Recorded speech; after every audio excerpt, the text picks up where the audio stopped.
Você já foi movido ou já viu pessoas serem movidas pela lei do mínimo esforço? Vamos falar um pouquinho sobre isso na palavra de hoje.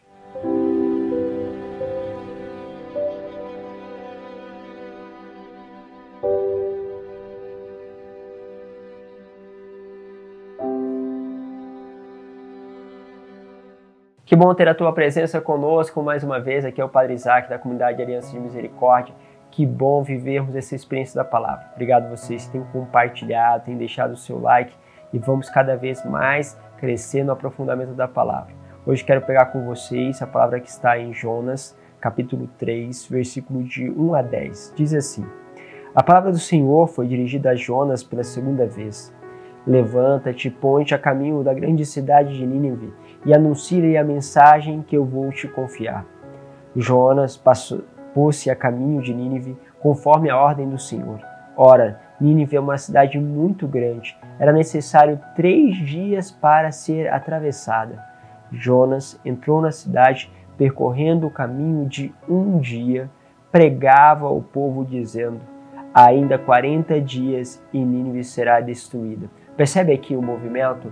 Jonas precisaria caminhar 3 dias, porque era uma cidade que para ser atravessada, diz a palavra, precisava de 3 dias. Porém, Jonas caminha apenas 1 dia e pregava, olha, ainda 40 dias e Nínive será destruída.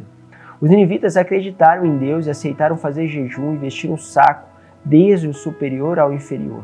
A pregação chegara aos ouvidos do rei de Nínive, e ele levantou-se do trono e pôs de lado o manto real, vestiu-se de saco e sentou-se em cima de cinza.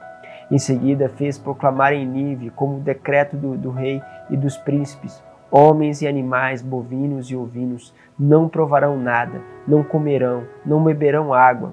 Homens e animais se cobrirão de sacos, e os homens rezarão a Deus com força. Cada um deve afastar-se do mau caminho e das suas práticas perversas. Deus talvez volte atrás para perdoar-nos e aplacar a sua ira, e assim não venhamos a perecer. Vendo Deus as suas obras de conversão e que os ninivitas se afastaram do mau caminho, compadeceu e suspendeu o mal que tinha ameaçado fazer, e não o fez. Palavra do Senhor. Bom, você vê aqui toda essa dinâmica, né? A dinâmica onde muitas vezes nós somos chamados a fazer algo, a gente faz pela metade. Quantas vezes ali no teu trabalho você fez corpo mole, ou você pediu alguma coisa a uma pessoa e aquela pessoa, em vez de fazer a coisa por completo, deixou mais ou menos. É como ver a louça que está suja e aí só junta a louça, mas não lava, não enxágua, não vai lá e seca e não guarda, né? Fica na metade do processo. Às vezes a gente percebe que tem que fazer alguma coisa, tem que realmente colocar em ordem aquela louça, mas nós fazemos as coisas pela metade. Chega outra pessoa e vê aquilo, fica chateada, fica triste, fica muitas vezes nervosa com a situação de alguém que deixou as coisas pela metade. Como é difícil encontrarmos situações onde as coisas estão feitas pela metade. A consequência daquilo geralmente é grave. É grave por quê? Porque provoca rancor, provoca raiva, impaciência no outro e muitas vezes julgamento, mas porque nós deixamos as coisas pela metade. Jonas deve ter tido uma mentalidade para não percorrer as 3 cidades, tipo, não adianta, para que eu vou fazer isso? Já que eu tenho que fazer, vou fazer, mas não vai adiantar nada.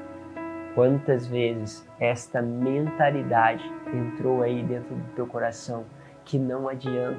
Para que eu vou me esforçar? Nada muda. Jonas provavelmente pensava essas coisas, fez o serviço 1/3 do que seria para fazer, nem a metade ele fez, mas uma coisa acontece. Deus, ele é fabuloso. Ele olha para essas coisas e apesar de tudo isso, ele continua a agir e é capaz de agir no nosso pouco. É como se dissesse para cada um de nós: às vezes a gente precisa fazer muitas coisas ainda por mim, mas faça, mesmo que fosse pequeno, mesmo que não seja o ciclo inteiro, porque Deus irá completar a obra. E agora eu estou dirigindo essa palavra para você que sabem que tem que fazer muitas coisas com aqueles irmãos de rua, tem muitas coisas para fazer dentro de uma penitenciária, tem muitas coisas para fazer na educação das crianças, você tem muitas coisas para fazer no seu trabalho e assim por diante, mas não é possível.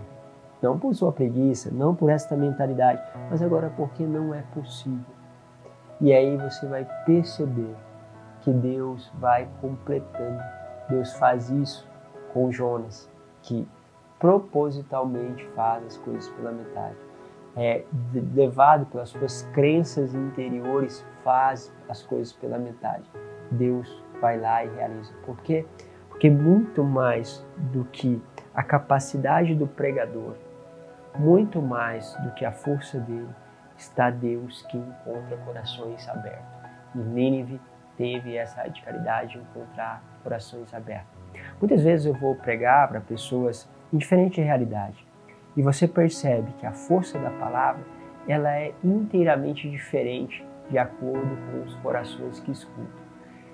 Muitas vezes aquela mesma palavra tem efeitos muito profundos em um lugar, não só de uma pessoa que está naquele lugar, mas em várias pessoas e em outro lugar não causa nada.